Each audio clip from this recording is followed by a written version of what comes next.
Bernard Arnault is the richest person in the world, not Elon Musk, not Jeff Bezos. A 75-year-old French businessman most people have barely heard of.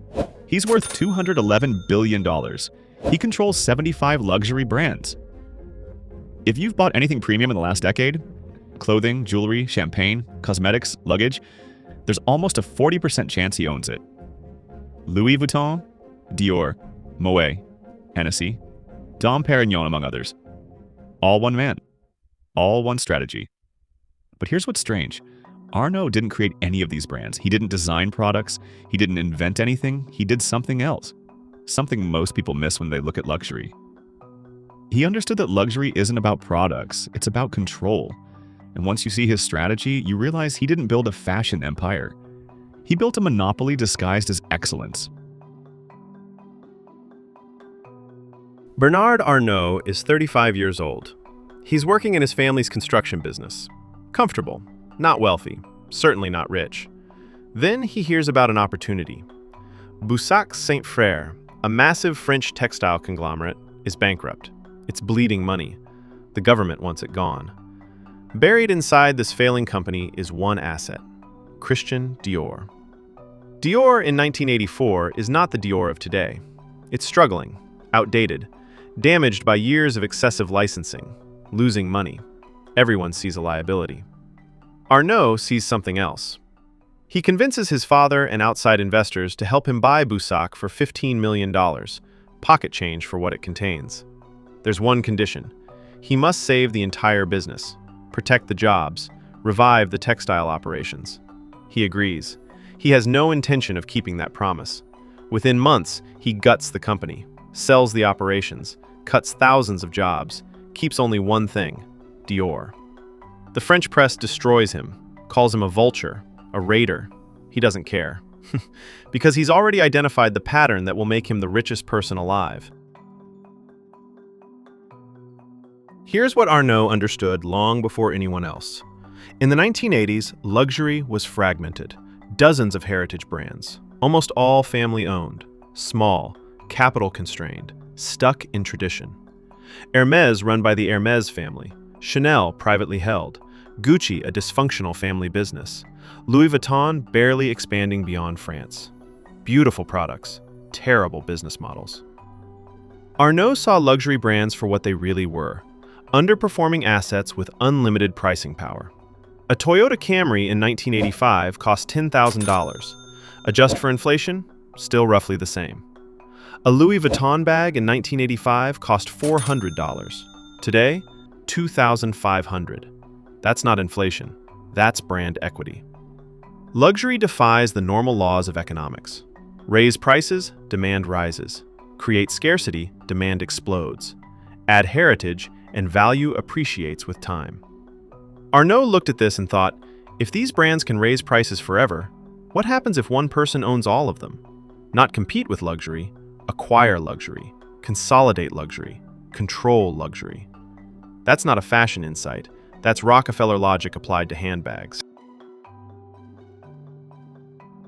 3 years after buying Dior, Louis Vuitton merges with Moet Hennessy to form LVMH, a friendly merger, a family alliance. Arnault sees an opening. He quietly buys shares. Both families think they're in control. Neither realizes what's happening. By 1989, Arnault owns enough stock to seize power. Not a majority, just enough to outmaneuver everyone else. Chaos follows. The families are furious. They try to stop him. They fail. By 1990, Bernard Arnault becomes CEO of LVMH. He's 41 years old and suddenly controls Louis Vuitton, Moet, Hennessy, Dior, and Givenchy. Most people would consolidate. Arnault begins expanding. The acquisitions start. 1993, Berluti. 1996, Loewe, Celine, Marc Jacobs. 1999, Fendi, Donna Karan. 2000, Emilio Pucci. 2011, Bulgari for $5.2 billion. 2017, Dior fully integrated for $13 billion. 2019, Tiffany for $15.8 billion, the largest luxury acquisition in history. The pattern is relentless. Find heritage brands with family drama, aging founders, or succession problems. Acquire them, integrate them, scale them. But here's the genius. He doesn't homogenize them. Most conglomerates destroy what they buy. They gut identity, impose corporate culture, and ruin the magic. Arnault does the opposite. Each brand keeps its creative team, its heritage, its identity, its own world. Dior feels like Dior. Louis Vuitton feels like Louis Vuitton. Fendi feels like Fendi. But behind the scenes, everything important is shared. Manufacturing, supply chain, retail infrastructure, marketing, logistics, corporate services. The expensive operational backbone, shared. The creative face, protected. The result is margins independent brands can't compete with. Independent luxury margins, 10 to 15%. LVMH margins, 25 to 30%. Same product, same price, twice the profit. And with enough scale, something even more powerful happens. You control the market. When Louis Vuitton raises prices, Dior can raise theirs. When Dior raises theirs, Fendi can raise theirs. The customer thinks they're choosing between brands. But 60% of luxury purchases flow to LVMH. They're not choosing brands, they're choosing which branch of Arnault's empire gets their money. This isn't fashion, this is Standard Oil for luxury. Arnault isn't just building a company, he's building a dynasty.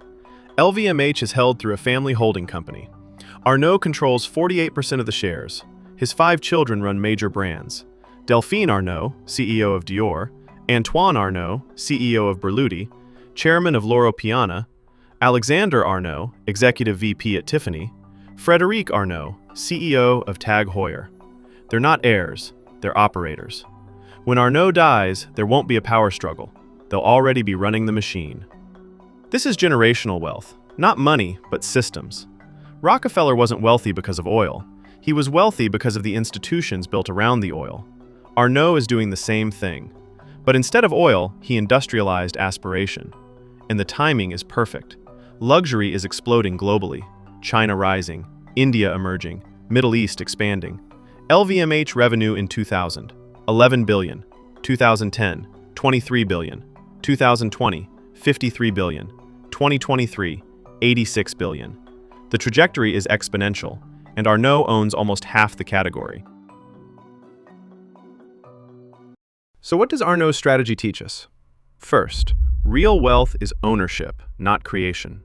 He didn't invent luxury, he acquired control of it. Second, monopoly beats competition. People try to win markets. Arnault buys markets. Third, brand equity is the ultimate moat.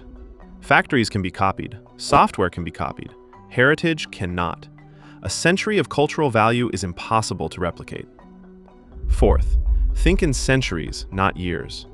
Arnault isn't chasing a payout, he's building something meant to last beyond him. And finally, the best businesses don't sell products, they sell aspiration, identity, status. As long as humans desire status, LVMH prints money.